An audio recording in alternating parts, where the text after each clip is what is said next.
En 1886, en la ciudad industrial de Manchester, Inglaterra, los médicos del Hospital Royal descubrieron algo que los dejaría en estado de shock durante décadas. En el sótano húmedo y mal iluminado de la institución encontraron un laboratorio clandestino que parecía salido de una pesadilla victoriana. Tarros de cristal conteniendo órganos humanos perfectamente conservados, diarios escritos a mano, con detalles anatómicos imposibles para esa época. Y en el centro de todo, las herramientas quirúrgicas de un niño. El responsable de esta macabra colección científica tenía solo 12 años. Su nombre era Edmund Blackwood y había transformado la muerte en su obsesión científica. Pero lo que descubrieron en sus experimentos era algo que desafiaba no solo la medicina de la época, sino la naturaleza misma de la realidad. Esta es la verdadera historia de un niño prodigio que cruzó fronteras que nunca debieron ser traspasadas.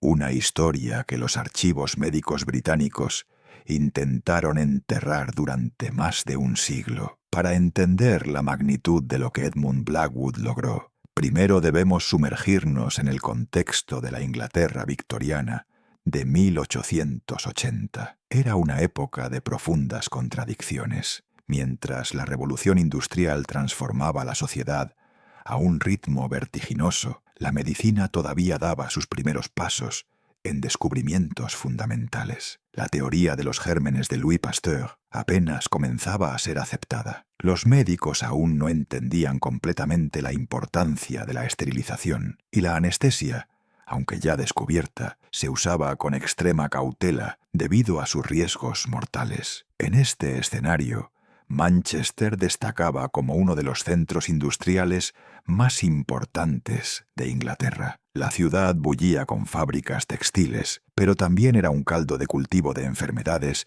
y mortalidad infantil. La esperanza de vida en las zonas obreras apenas alcanzaba los 35 años. Fue en este ambiente que Edmund Blackwood nació en marzo de 1874, hijo de un próspero comerciante textil y una mujer que murió en el parto, un detalle que, según los registros, marcaría profundamente su psique. Desde muy temprano, Edmund demostró una inteligencia excepcional. A los 4 años, ya leía textos médicos de la biblioteca privada de su padre. A los 6, podía recitar de memoria tratados de anatomía en latín.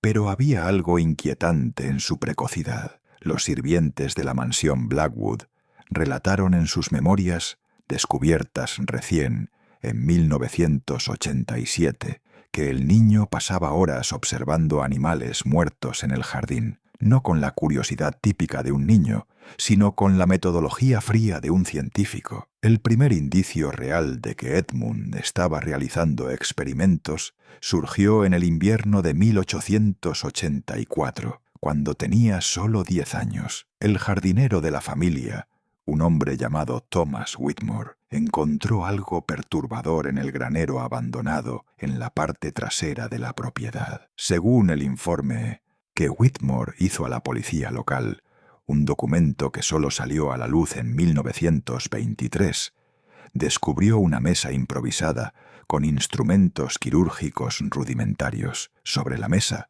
los restos mortales de varios animales pequeños, gatos, conejos, pájaros. Pero estos no eran simplemente animales muertos. Habían sido diseccionados con una precisión casi sobrenatural. Los órganos estaban extraídos y organizados en pequeños frascos de vidrio, cada uno etiquetado con la caligrafía elegante de Edmund. Aún más perturbador era el diario encontrado al lado de la mesa. En él, Edmund había documentado cada experimento con detalles científicos que parecían imposibles para un niño de su edad. Describía el proceso de descomposición, los efectos de diferentes químicos en los tejidos y métodos de conservación que ni siquiera los anatomistas profesionales de la época dominaban por completo. Cuando fue confrontado por sus padres, Edmund no mostró señal alguna de culpa o vergüenza. Por el contrario, explicó con una calma escalofriante que estaba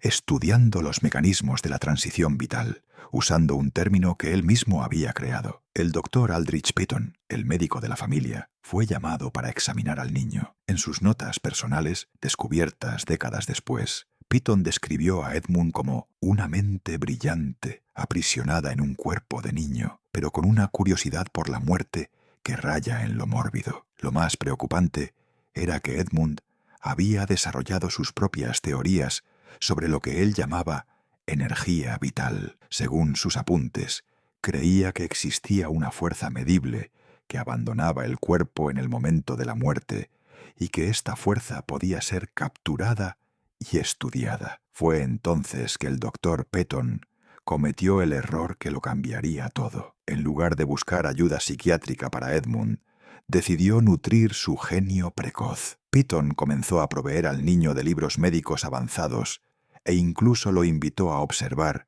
algunas de sus consultas. Era como alimentar un fuego con gasolina. En abril de 1886, el doctor Pitton consiguió para Edmund una beca especial en el Hospital Royal de Manchester. Oficialmente, el niño de 12 años sería un asistente de investigación junior. En la práctica, tenía acceso casi irrestricto a los laboratorios y a la morgue del hospital. Los primeros meses transcurrieron sin incidentes aparentes. Edmund era visto como un prodigio por los médicos más viejos, que se impresionaban con sus conocimientos teóricos. Hacía preguntas perspicaces durante las autopsias y demostraba una comprensión de la anatomía que superaba a la de muchos estudiantes de medicina. Pero había señales inquietantes que al principio fueron ignoradas. La enfermera Margaret Thornfield, en una carta enviada a su hermana en Londres, descubierta en archivos familiares en 1964, relató que Edmund pasaba horas solo en la morgue después del horario oficial. Cuando se le preguntaba, decía que estaba haciendo observaciones complementarias. El conserje nocturno, James Mackinnon, también registró comportamientos extraños. Observaba luces tenues provenientes del sótano del hospital durante la madrugada, acompañadas de sonidos que él describió como una mezcla de herramientas quirúrgicas y susurros. La situación llegó a un punto crítico una mañana de septiembre de 1886. El doctor Harrison Blackthorne, jefe del departamento de patología, llegó temprano para revisar algunos casos y decidió verificar el laboratorio del sótano. Lo que encontró cambiaría su vida para siempre. El laboratorio había sido completamente transformado por Edmund. Las mesas quirúrgicas estaban organizadas de una manera casi ritualística. Decenas de frascos contenían no solo órganos preservados, sino también fluidos corporales que brillaban con una luminiscencia extraña y no natural. En las paredes, Edmund había creado diagramas complejos que conectaban diferentes aspectos de la muerte y la descomposición. Pero estos no eran solo diagramas anatómicos convencionales, incluían símbolos y anotaciones que parecían combinar la ciencia con algo más esotérico. En el centro del laboratorio estaba el descubrimiento más perturbador. Edmund había construido un dispositivo que él llamaba el captor de esencia vital. Era una combinación bizarra de equipamiento médico victoriano con elementos que parecían salidos de un laboratorio de alquimia. El aparato consistía en una serie de tubos de vidrio conectados a electrodos primitivos, todos centrados alrededor de una mesa quirúrgica modificada. Según las notas detalladas de Edmund, el dispositivo sería capaz de detectar y capturar la energía que se escapa del cuerpo en el momento de la muerte. Pero lo más chocante aún estaba por venir. El doctor Blackthorne descubrió que Edmund no estaba solo teorizando, había probado su dispositivo. Los registros muestran que al menos 7 cuerpos que llegaron a la morgue del hospital habían sido sometidos a los experimentos de Edmund. Estas no eran autopsias convencionales. El niño había conectado cada cadáver a su captor de esencia vital y documentado meticulosamente los resultados, y según sus notas, el dispositivo estaba funcionando. Para comprender la magnitud de los experimentos de Edmund, necesitamos analizar los documentos que dejó. papeles que fueron confiscados por la administración del hospital y mantenidos en secreto durante décadas. En su diario científico, Edmund describió cada experimento con la frialdad de un investigador experimentado. Había desarrollado su propia metodología, que combinaba técnicas de autopsia tradicionales con procedimientos que desafiaban la ciencia de la época. El primer conjunto de experimentos se centró en lo que Edmund llamó medición de la degeneración celular post-mortem. Usando un microscopio que él mismo había modificado, el niño documentó los cambios en los tejidos en intervalos de 15 minutos durante las primeras 24 horas después de la muerte. Pero Edmund buscaba algo específico. En sus notas se refería constantemente a la ventana de transición, un período crítico que él creía que existía entre la vida y la muerte, cuando la esencia vital aún estaba presente en el cuerpo. Sus experimentos más controvertidos involucraron el captor de esencia vital. Edmund había teorizado que la conciencia humana producía una forma de energía eléctrica medible y que esta energía permanecía en el cuerpo por un breve período después de la muerte clínica. Para probar su teoría, conectó electrodos primitivos a diferentes partes de los cuerpos de los cadáveres y usó un galvanómetro modificado para detectar variaciones en la conductividad eléctrica. Los resultados, según sus notas, eran consistentes y reproducibles, pero había algo más perturbador en los registros de Edmund. Él no solo estaba midiendo la energía eléctrica residual. Sus notas sugerían que había encontrado patrones, casi como si la energía que detectaba tuviera estructura, organización. En un apunte particularmente inquietante, fechado el 15 de agosto de 1886, Edmund describió: «La esencia no se disipa al azar. Hay un patrón, un intento de comunicación. Es como si la conciencia luchara por permanecer coherente, incluso después del cese de las funciones vitales». Lo que hace esta observación aún más aterradora es que Edmund había comenzado a registrar estos patrones de comunicación. Página tras página de su diario contenían secuencias de números y símbolos que él afirmaba eran traducciones de la energía detectada en cada cadáver. Y aquí llegamos al aspecto más perturbador de toda la historia. Edmund afirmaba que estas traducciones contenían información específica sobre las últimas experiencias conscientes de cada persona. En otras palabras, el niño de 12 años creía haber encontrado una manera de comunicarse con los muertos. La noche del 23 de septiembre de 1886 marcaría el final de los experimentos de Edmund y el inicio de un misterio que perdura hasta hoy. Según los registros del hospital, Edmund había solicitado permiso para trabajar durante la noche en un proyecto de investigación crítico. El doctor Petton, aún convencido del genio de su protegido, concedió la autorización. Lo que Edmund planeó para esa noche era su experimento más ambicioso hasta la fecha. Había desarrollado una versión mejorada de su captor de esencia vital, incorporando modificaciones que había probado en las semanas anteriores. A las 11:47 de la noche, el conserje James McKinnon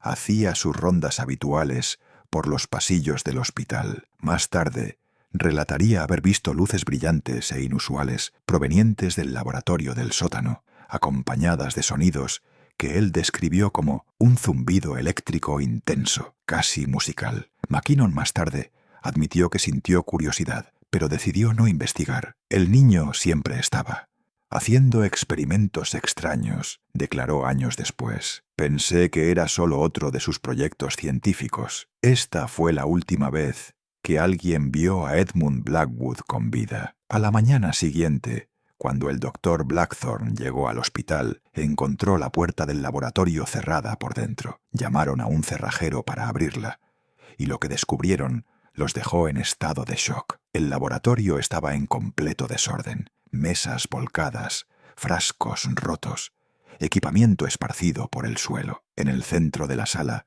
el captor de esencia vital estaba completamente destruido, como si hubiera explotado de adentro hacia afuera. Pero no había señales de Edmund en ningún lugar. La búsqueda inicial se centró en el propio hospital. Revisaron cada sala, cada pasillo, cada armario. Nada. Era como si el niño simplemente se hubiera desvanecido. Solo 3 días después, hicieron el descubrimiento más perturbador. Entre los escombros del laboratorio encontraron el diario de Edmund abierto en el último apunte, fechado el 23 de septiembre a las 11:30 de la noche. El apunte final era diferente de todos los demás. En lugar de la caligrafía científica precisa de Edmund, las palabras estaban escritas de manera errática, casi frenética. El dispositivo funcionó más allá de lo esperado. La barrera es más fina de lo que imaginaba. Están intentando comunicarse, pero no son solo ecos. Hay conciencia, hay intención. Saben que estoy aquí. Quieren, oh Dios, quieren volver. La esencia no es solo energía, es hambre. Un hambre insaciable de vida. He cometido un terrible error. He abierto una puerta que debía permanecer cerrada. Puedo oírlos acercarse. La temperatura está bajando. Las luces están fallando. Si alguien encuentra esto, destruyan todo. Destruyan el equipo. Quemen las notas. No dejen que otros cometan el mismo error. La muerte no es el final. Es una prisión. Y yo acabo de entregar las llaves a los prisioneros. Esta fue la última comunicación de Edmund Blackwood. La desaparición de Edmund Blackwood desencadenó una serie de eventos que la administración del Hospital Royal de Manchester intentó desesperadamente encubrir. En los días que siguieron al descubrimiento del laboratorio destruido, fenómenos inexplicables comenzaron a ocurrir en el hospital. Las enfermeras relataban caídas repentinas de temperatura en ciertas salas. Los pacientes hablaban de voces que susurraban en los pasillos durante la madrugada. El equipamiento médico fallaba sin explicación aparente. El doctor Blackthorne, inicialmente escéptico sobre eventos sobrenaturales, cambió completamente de perspectiva después de una experiencia personal. En sus memorias, publicadas póstumamente en 1923, describió lo que sucedió una semana después de la desaparición de Edmund. Blackthorne estaba trabajando hasta tarde en su oficina cuando escuchó pasos familiares en el pasillo, pasos que él reconoció de inmediato como los de Edmund. Cuando abrió la puerta para investigar, encontró el pasillo completamente vacío, pero la temperatura había bajado drásticamente. Aún más perturbador fue el hecho de que los pasos parecían venir de debajo del piso, como si alguien estuviera caminando en el laboratorio del sótano, que había sido sellado después de la investigación. La situación se volvió insostenible cuando otros empleados del hospital comenzaron a relatar experiencias similares. La enfermera Margaret Thornfield juró haber visto la silueta de Edmund en las ventanas del laboratorio sellado. El conserje McKinnon encontró equipamiento que había sido misteriosamente destruido y reorganizado durante la noche. Fue entonces cuando la administración del hospital tomó una decisión drástica. En octubre de 1886, menos de un mes después de la desaparición, decidieron sellar permanentemente el laboratorio del sótano. No fue un simple sellado. Amurallaron la entrada, soldaron las ventanas y vertieron concreto en los conductos de ventilación. Oficialmente, alegaron que se trataba de una renovación estructural. En realidad, estaban intentando contener algo que no podían entender. Pero los fenómenos no cesaron, solo se intensificaron. Los pacientes internados en las salas superiores comenzaron a relatar sueños perturbadores, sueños donde un niño de apariencia victoriana los visitaba y les hacía preguntas sobre sus enfermedades, sus miedos, sus arrepentimientos, siempre las mismas preguntas que Edmund hacía durante sus experimentos. ¿Qué sientes cuando estás cerca de la muerte? ¿Hay algo esperando al otro lado? El caso ganó una dimensión aún más siniestra cuando descubrieron que algunos pacientes que relataban estos sueños poseían conocimientos médicos que no deberían tener. Personas sin educación formal describían procedimientos quirúrgicos complejos o hablaban de teorías anatómicas avanzadas. Era como si Edmund estuviera continuando sus estudios a través de los sueños de otras personas. El Hospital Royal de Manchester cesó oficialmente sus operaciones en 1923, pero no por las razones expuestas en los registros públicos.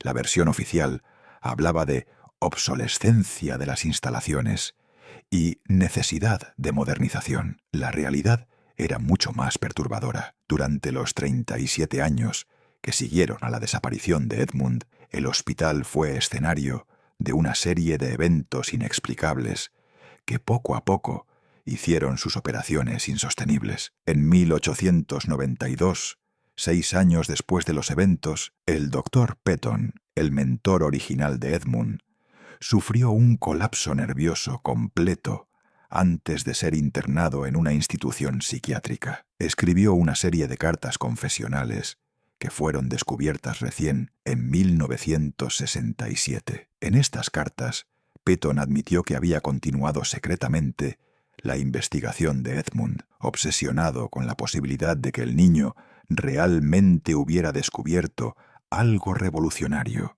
Intentó recrear el captor de esencia vital. Los resultados, según Petton, fueron catastróficos. En sus propias palabras, lo logré. Por Dios, logré recrear el dispositivo. Y en el primer intento, escuché su voz. Edmund estaba hablando a través de la máquina, pero ya no era el niño brillante que yo conocía. Era algo hambriento, algo que había aprendido secretos terribles sobre la naturaleza de la muerte. Petton reveló que Edmund había intentado convencerlo de realizar un experimento específico, usar el dispositivo en una persona viva en el momento exacto de la muerte. Dijo que de esa manera podría regresar, que podría usar el cuerpo como un portal entre los mundos. Pero me di cuenta de la verdad. Él no quería volver solo. Había otros con él, sombras hambrientas que él había despertado. Las cartas de Petton terminan abruptamente con una entrada final. Lo destruí todo. Quemé el equipo, las notas,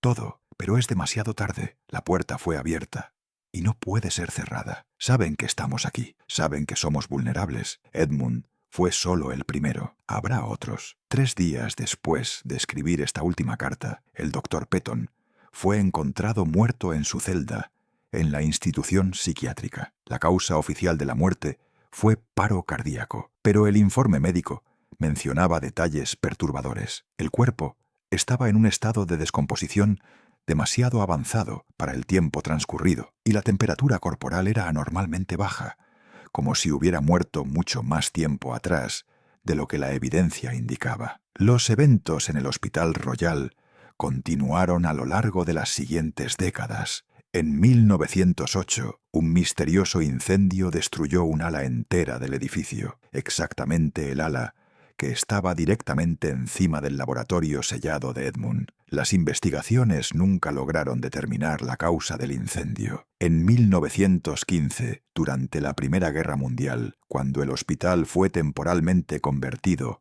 para tratar a soldados heridos, los casos de neurosis de guerra alcanzaron niveles anormalmente altos. Los médicos militares relataban que muchos soldados hablaban de un niño fantasma que los visitaba durante la recuperación y les hacía preguntas sobre sus experiencias con la muerte. En 1987, más de 100 años después de los eventos originales, un descubrimiento accidental trajo nueva luz al misterio de Edmund Blackwood. Durante la demolición del antiguo Hospital Royal de Manchester, para dar lugar a un complejo comercial, los trabajadores encontraron algo inesperado al derribar las paredes del sótano. Detrás de la pared de concreto, que había sido erigida en 1886, descubrieron que el laboratorio de Edmund había permanecido intacto por más de un siglo. El equipo de arqueología urbana, llamado para examinar el sitio, estaba liderado por la doctora Sarah Whitmore, coincidentemente la bisnieta del jardinero Thomas Whitmore, quien había hecho los primeros descubrimientos sobre los experimentos de Edmund. Lo que encontraron desafió todas las expectativas. El laboratorio no solo estaba preservado, estaba extrañamente bien conservado, como si el tiempo hubiera pasado más despacio en ese espacio específico. En el centro de la sala encontraron los restos del captor de esencia vital de Edmund, pero había algo nuevo, equipamiento adicional, que claramente no estaba allí en el momento de la desaparición. Alguien había continuado trabajando en el laboratorio después de 1886. El análisis del equipo reveló sofisticadas modificaciones que incorporaban tecnologías desarrolladas recién en el siglo XX. Había componentes que parecían ser de radios primitivas, tubos de vacío anacrónicos para la época y cables de cobre organizados en patrones geométricos complejos. Pero el descubrimiento más perturbador estaba en los archivos.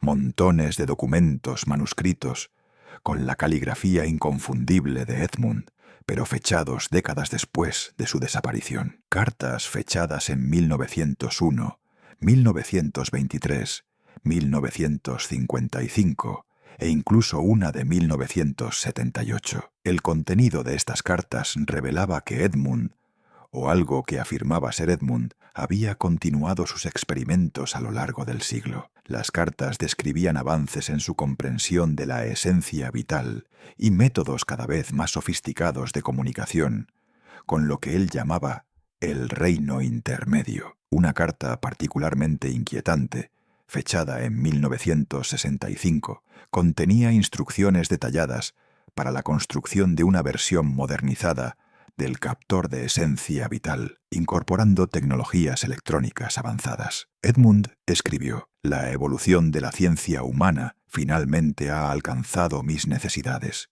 Con los nuevos componentes electrónicos puedo amplificar significativamente el alcance de la comunicación. Pronto ya no necesitaré depender de este laboratorio primitivo». La carta terminaba con una promesa siniestra: «Los experimentos continuarán. La muerte es solo el comienzo de la verdadera investigación científica. Aquellos con mentes abiertas me encontrarán. Estaré esperando». Los descubrimientos de 1987 generaron un intenso debate entre historiadores, parapsicólogos y escépticos. Varias teorías fueron propuestas para explicar los eventos relacionados con Edmund Blackwood, cada una más perturbadora que la anterior. La teoría más conservadora, defendida por historiadores tradicionales, sugiere que Edmund fue simplemente un prodigio perturbado que sufrió una crisis mental. Según esta versión, el niño se habría escondido en el hospital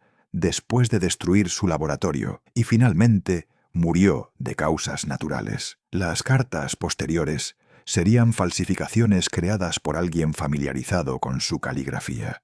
Pero esta teoría no logra explicar varios aspectos cruciales. ¿Cómo pudo alguien tener acceso al laboratorio sellado durante décadas? ¿Cómo explicar el conocimiento científico avanzado demostrado en las cartas posteriores? Y, lo que es más importante, ¿cómo explicar las tecnologías anacrónicas encontradas en el laboratorio? La segunda teoría, propuesta por investigadores de fenómenos paranormales, sugiere que Edmund realmente logró trascender la muerte física de alguna manera. Según esta interpretación, sus experimentos lo transformaron en una forma de conciencia que existe entre los mundos de los vivos y los muertos. Esta teoría encuentra apoyo en los numerosos relatos de apariciones de Edmund a lo largo del siglo, así como en la creciente sofisticación de los experimentos documentados en las cartas posteriores. Si Edmund logró mantener su conciencia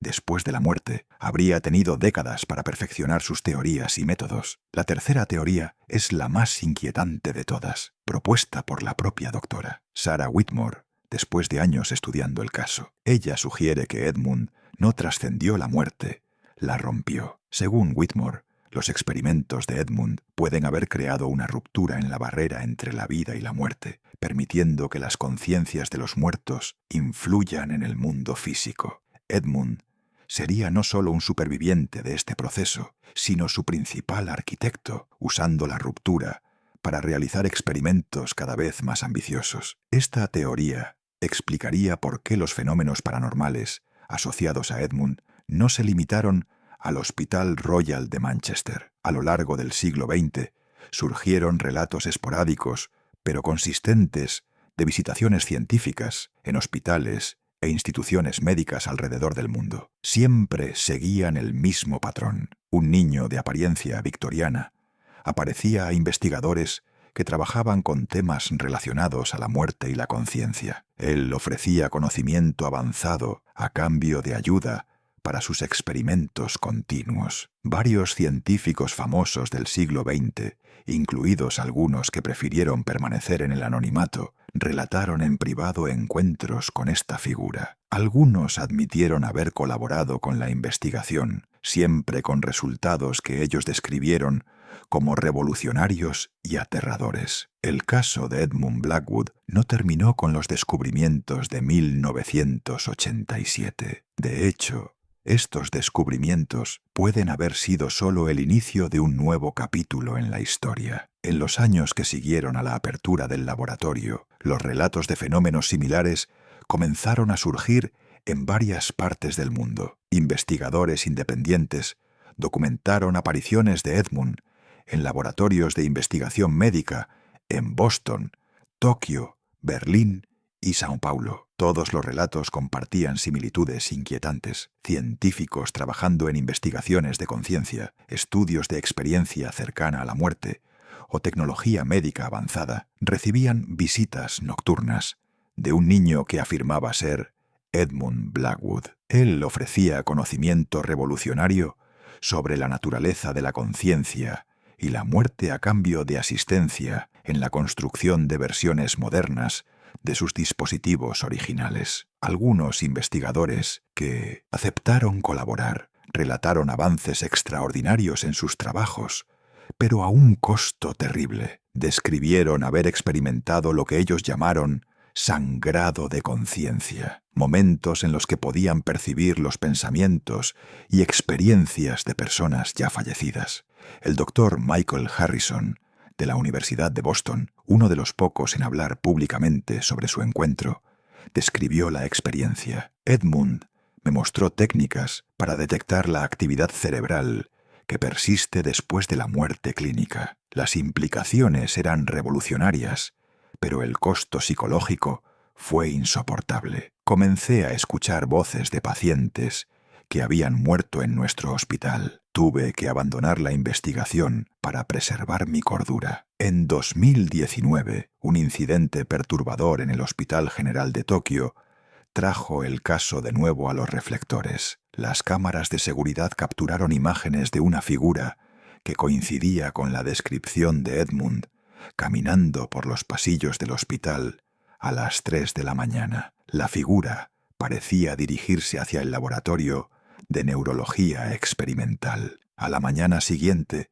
los investigadores encontraron su equipamiento misteriosamente modificado. Las computadoras contenían archivos con datos de investigación que ellos nunca habían visto. Estudios avanzados sobre conciencia y actividad eléctrica cerebral que estaban décadas por delante de la ciencia actual. Las autoridades japonesas clasificaron el incidente, pero imágenes filtradas muestran que la figura en las cámaras de seguridad parece translúcida y se mueve con una fluidez antinatural por los pasillos del hospital. Hoy, más de 130 años después de los primeros experimentos de Edmund Blackwood, el misterio continúa. Los relatos de sus apariciones persisten alrededor del mundo, siempre en ubicaciones donde se está realizando investigación avanzada sobre conciencia y muerte. Algunos investigadores creen que Edmund se ha convertido en algo más allá de la comprensión humana,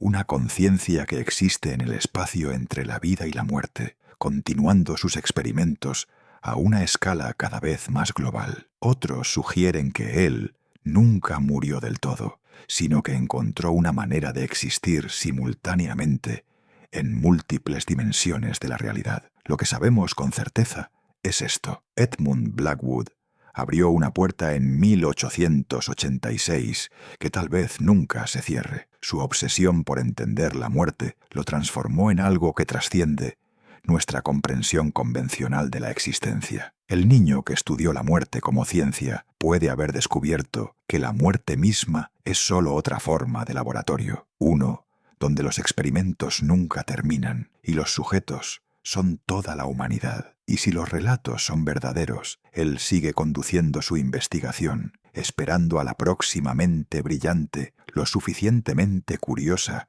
como para ayudarlo a completar su trabajo. Si esta historia de terror victoriano y obsesión científica te fascinó tanto como te perturbó, suscríbete a nuestro canal para más misterios de las sombras de la historia. Toca esa campanita de notificaciones, porque nunca se sabe cuándo el próximo caso puede, literalmente, atormentar tus sueños.